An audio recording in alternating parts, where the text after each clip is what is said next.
Hey everyone, welcome back to my channel Scale Up. In this quick tutorial, I will show you how you can move or how to move a message to a spam and on Messenger. It's super easy. Let's get started.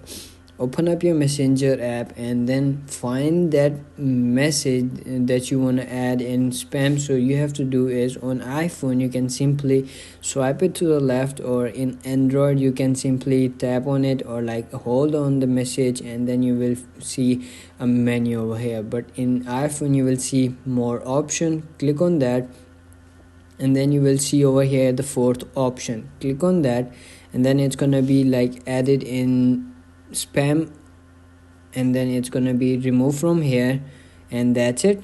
And whenever you receive any message from this person, it will not show you. So that's it. That's how you can do it. If you found this video helpful, don't forget to like my video, subscribe my channel Scale Up, and also drop me a comment for more tips and tricks videos. Thanks for watching. See you in the next video. Have a nice day. Bye bye.